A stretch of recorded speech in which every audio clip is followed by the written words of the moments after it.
The dire wolf that hunted like a saber-tooth, how Ice Age pack hunters broke the rules of pursuit predation. That title probably made you think you already know what this video is about. You don't. Because what I'm about to show you will flip everything you've read about dire wolf strategy upside down. And the truth is stranger, more brutal, and far more intelligent than the conventional story we've been told. Stay with me, because by the time we reach the end, you'll understand why the most feared pack hunter of the Pleistocene sometimes hunted exactly like a solitary ambush predator, and why that contradiction is the real key to their survival. Subscribe to Ice Age Titans if you're the kind of person who wants to understand these animals as they actually lived, not as simplified paragraphs in textbooks. And if you've got thoughts on how social predators survive in extreme environments, drop a comment.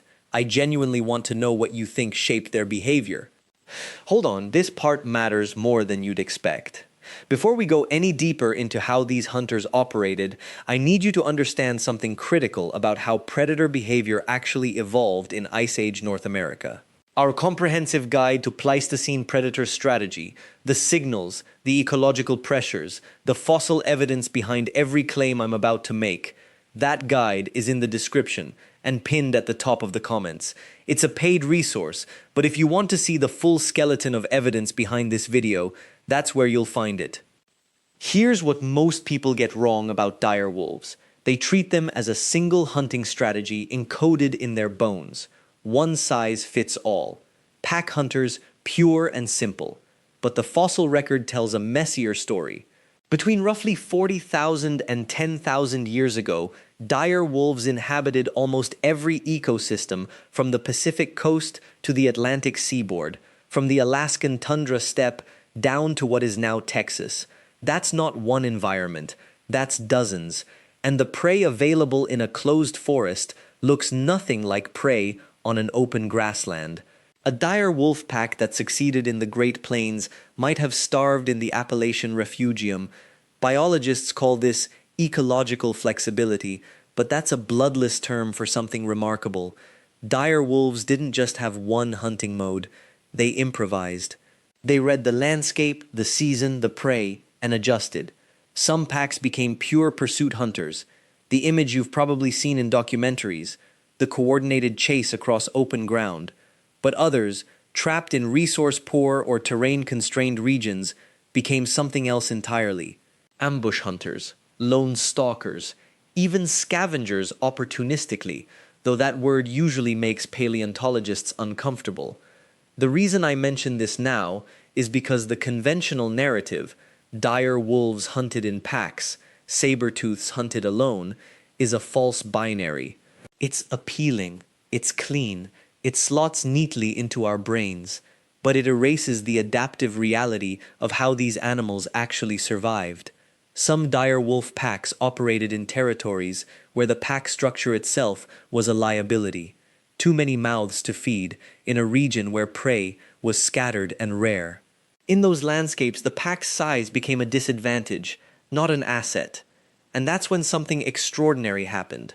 Subordinate dire wolves, typically young adults from previous breeding seasons, would occasionally split from the main group. Not permanently, not a rejection, a reallocation. They'd hunt the periphery of the pack territory, using the solitude and stealth of a lone predator instead of the coordinated power of the pack, and the fossil evidence suggests this worked. At sites like Rancho La Brea, the famous tar pits in Los Angeles, we find dire wolf remains that show wear patterns consistent with repeated, sustained ambush hunting. Joint stress on the front limbs suggests explosive forward lunges from a standstill position. That's not a pursuit posture, that's a hunter that launches from cover. Compare that to the skeletons of pursuit pack hunters from open country sites. Their femurs, tibias, and spinal columns show a completely different stress signature, distributed wear that suggests long-distance running, not explosive power. Different hunting strategies carved themselves into the very bone structure of these animals. And that's the moment I realized the real story wasn't about dire wolves versus saber-tooths at all. The real story was about two apex predators who solved the problem of survival in fundamentally incompatible ways. They weren't competing directly for the same hunting style. They were dividing the kill zone itself. Think of the La Brea tar pits not as a single hunting ground, but as a trap with distinct behavioral sectors. Saber-tooth cats, those compact, muscular giants, they understood that prey animals came to water.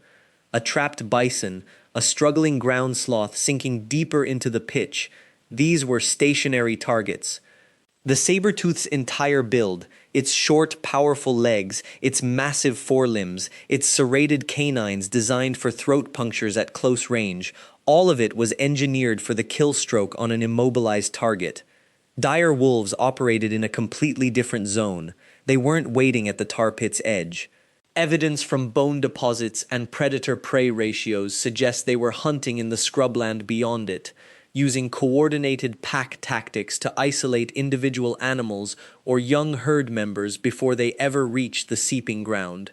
Then, as the exhausted prey stumbled into the pitch, the dire wolves maintained pressure from behind and flanks, preventing escape. They supplied the saber-tooth's victims. This reframes everything we thought about competition between these species. They weren't enemies dividing the same table. They were partners in an ecosystem whose roles simply looked like opposition on the surface. Wait, I need to pause here for a moment. What I'm about to explain requires some deeper context about pack behavior mechanics and predator coordination, and frankly, that's the kind of material I've compiled in my full research guide on Pleistocene predation strategies. It's available in the description and pinned in the top comment, and it walks through the exact fossil evidence that supports this co-hunting hypothesis, something that most paleontologists have actually avoided discussing in detail, probably because it challenges the old territorial model. If you want the complete breakdown of how these animals communicated, how they split prey rights, and what the bone scatter patterns tell us about kill site organization, that guide is where those mechanisms are laid out step by step. It's a paid resource, but I built it specifically for people who want to understand the mechanics, not just the story. The dire wolf's skull tells a different tale than its legs do. The bite force, and we can calculate this from muscle attachment sites and jaw geometry, sits somewhere around 180 to 200 pounds per square inch. That's comparable to a modern lion. But the distribution of force is unique. The sagittal crest on top of the skull is absurdly pronounced, anchoring massive temporal muscles that would have generated crushing pressure concentrated right at the premolars and molars. This wasn't a precision bite, this was a shearing apparatus. A saber-tooth relied on its canines for precision, 2-inch daggers that slipped between ribs or opened the throat with surgical accuracy. The dire wolf's mouth was designed to snap bones, to crush vertebrae, to sever spines through sheer compressive force. Different tools, different targets, different stages of the kill sequence. The La Brea deposits preserve something archaeologists often overlook when they count skulls and femurs. They preserve the order of predator arrival. We know this from the maturity of bones. Fresh kills are soft and pliable, old kills are weathered and brittle. The youngest remains at La Brea tend to show predation marks from dire wolves first, then saber-tooth cats second. This isn't speculation, it's written in the striations on bone. What emerges from this evidence is a portrait of ecological choreography. The dire wolves were the drivers. They pushed prey toward the tar, toward the saber-tooths. The saber-tooths were the executioners. They finished what the pack exhausted. And then both fed on the carcass, each taking its preferred portions, the dire wolf consuming the marrow-rich long bones, crushing them for the nutrient core, while the saber-tooth claimed the organ meat and viscera, using its precision kill bite to access specific regions of the body. This wasn't a hostile relationship. It was a working arrangement born from scarcity and survival. Before we go deeper into this predatory partnership, I need you to focus on something. The mechanism that allowed these two apex predators to coexist, to actually thrive together, isn't something most people expect from nature. And that's exactly why our complete guide on Ice Age predator hierarchies exists.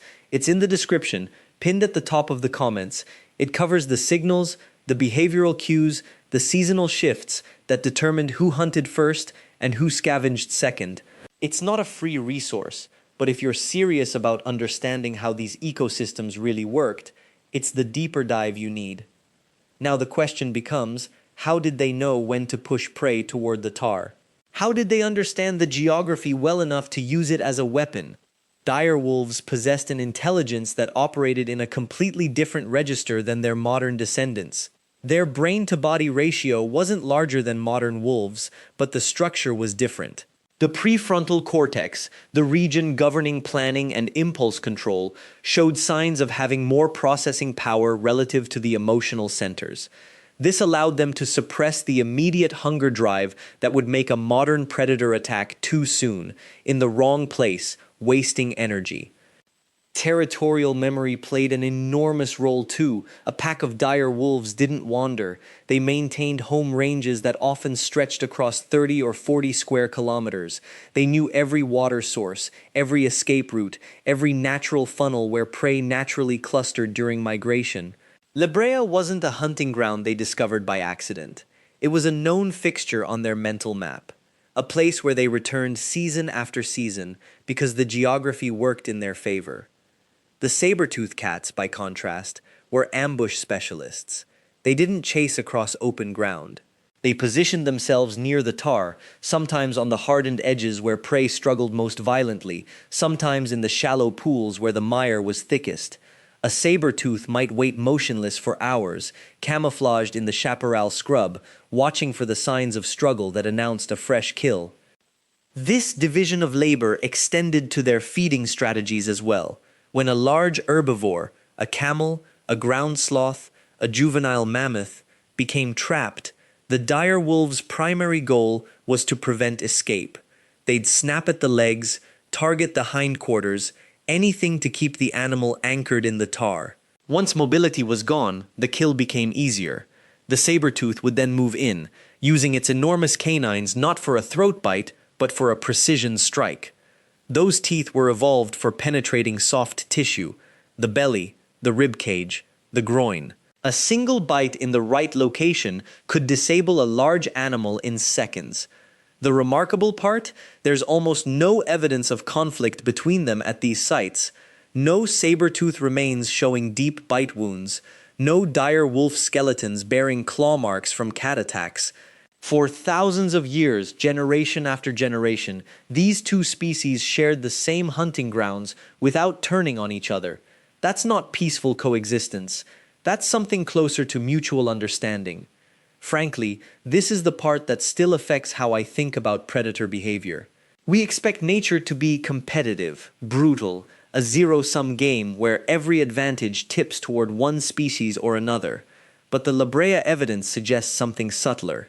These animals weren't friends. They were professionals. They had jobs. They performed them, and the ecosystem was richer for it. The dire wolf didn't just break the rules of pursuit predation by acting like a saber-tooth. It broke them by creating a system where two incompatible hunting strategies could occupy the same space, the same prey base, the same moment in time. That required cognition, strategy, an almost economic sense of resource allocation. And that raises the final piece of the puzzle. What broke this system? Because 13,000 years ago, both species vanished. Not gradually, not slowly. The archaeological record shows a sharp drop-off, a final collapse compressed into just a few centuries. Climate shift changed everything. The Ice Age didn't end with a single thaw. It fragmented. Seasons became unpredictable. Winters arrived late or not at all. Spring rains failed.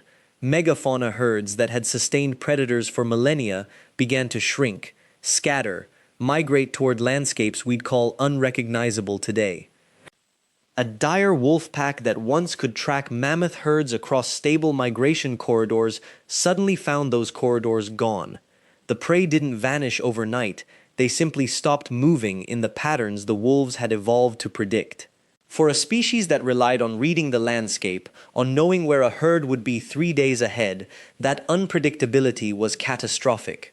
The saber-tooth faced its own crisis. Its ambush strategy demanded dense prey populations concentrated in predictable territories. When those territories fragmented and prey dispersed, the cat's entire advantage collapsed. You cannot be an ambush predator in a world without ambush opportunities. You cannot build a hunting strategy around creatures that no longer follow the routes you've learned to control. Hold on, I need to pause you here for a moment. Because what I'm describing isn't just species decline. It's the breakdown of an entire system of intelligence, of learned behavior passed between generations, of ecological knowledge that had worked for tens of thousands of years. And if you want to understand the specific mechanisms of how predator-prey systems collapse under climate stress, how cognition itself can become a liability when the world shifts faster than learning can adapt, all of that is covered in depth in the complete guide I've put together. You'll find it linked in the description and in the top comment, and it goes much deeper into the paleoclimate data, the prey availability models, and the neurological trade-offs that make a highly specialized hunter suddenly vulnerable. It's a paid resource, but it's designed specifically for people who want the full picture. The record at La Brea tells this story with brutal clarity. Between 13,500 and 11,700 years ago, the proportion of dire wolves in the tar pit assemblage doesn't gradually decrease. It drops. The bones get fewer. The spacing between dated specimens widens.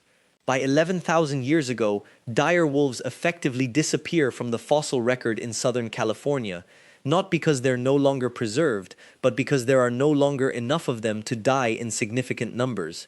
Saber-tooth cats follow a similar timeline. Slightly staggered, but overlapping. Both predators gone from the landscape within a window of just a few thousand years. For context, that's less than the span of recorded human history. What kills a pack hunter isn't starvation in the way we usually imagine it. A dire wolf didn't simply starve because food was gone. It starved because the system that let it hunt cooperatively became unprofitable. The energy cost of maintaining a pack, the calories needed to feed 6 or 8 mouths, exceeded what a scattered, unpredictable prey base could provide. A solitary wolf can survive on smaller meals more frequently. A pack cannot. Saber-tooth cats, which hunted alone, faced the opposite problem. They needed consistent access to large prey. Their body mass, their bite mechanics, their entire morphology was designed for one thing: pinning down megafauna. When those megafauna became rare, when they moved to landscapes where ambush wasn't possible, the saber-tooth specialization became its sentence. Both predators were imprisoned by the very intelligence and adaptation that had made them dominant. They knew how to hunt one way.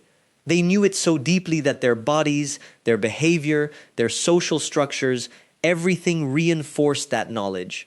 When the world demanded a different strategy, they couldn't learn it fast enough. Their brains were too committed to the old rules. By 10,000 years ago, North America belonged to new predators: coyotes, mountain lions, gray wolves, a different species, more adaptable, less specialized. Humans, who had arrived during this transition, hunted the remaining megafauna. And the dire wolf and saber-tooth became fossils, preserved in tar and memory, a record of what happens when an apex predator becomes too good at what it does. The La Brea tar pits in Los Angeles have yielded more than 2,000 dire wolf skeletons. 2,000. That number alone tells you something about their abundance, their dominance, their catastrophic vulnerability. Every single one of those animals died in the same place, trapped in asphalt that oozed from the earth like a slow predator itself. And we know why they came so often. Prey animals got stuck first. The herbivores sank, the carnivores followed. It was the perfect trap for an animal that couldn't resist a meal, that trusted its pack and its strength more than it trusted caution. Saber-tooths died there too, but in much smaller numbers. A few hundred, not 2,000. Scientists used to think this meant the saber-tooth was rarer. It wasn't. It was smarter. A saber-tooth approached a trapped animal more cautiously. It tested the ground. It didn't charge blindly into a tar seep just because it smelled meat. The direwolf, by contrast, did exactly that. Again and again. Hundreds of times over thousands of years. Hold on, I need you to absorb something specific here. The patterns beneath these extinctions aren't random or mysterious. The mechanisms that ended the direwolf aren't hiding in complexity. If you want to understand not just what happened to Ice Age predators, but why the same thing happens to apex predators in every ecosystem across every era, the detailed breakdown of those mechanisms, the signals that separate a doomed specialist from an adaptable survivor, that's all mapped out in the comprehensive guide I've created. It's in the description and pinned in the top comment.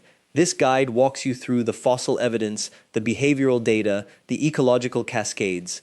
It's a paid resource, but it answers the questions that casual documentaries skip right past. What happened at La Brea wasn't an aberration. It was a window into a broader truth. The direwolf's social nature, the thing that made them powerful, also made them vulnerable to a specific kind of trap. A saber-tooth hunted alone or in pairs. If one got trapped, the others survived. A direwolf hunted in packs of 4, 5, sometimes more. When one got stuck in tar, the others came running. Pack loyalty became a death sentence repeated across centuries. The climate was changing. The megafauna herds were fragmenting. But the dire wolf didn't fragment with them. They stayed social. They stayed specialized. They stayed committed to the old way of hunting large prey in coordinated groups. The saber-tooth, meanwhile, adapted. They hunted smaller animals. They hunted alone more often. They dispersed into forests and mountains where the herbivores had retreated. The saber-tooth's flexibility, the very thing that had made them secondary predators during the Pleistocene, became their salvation. Some dire wolves did try to adapt. Fossil evidence shows changes in their prey selection toward the very end. Some populations began hunting smaller animals, taking whatever they could find as the megafauna disappeared. But it wasn't enough. The change came too late and too unevenly across their range. Some populations shifted faster than others. Some held to the old ways until the end. Around 13,000 years ago, the megafauna began their final collapse. Climate and human hunting both played roles. Scientists still debate the proportion, but both were real forces. Within 1,000 years, the mammoths were nearly gone. The ground sloths vanished. The horses that had roamed North America for millions of years went extinct. And as the prey base contracted, the dire wolf population crashed like a building demolition. Sudden, total, irreversible.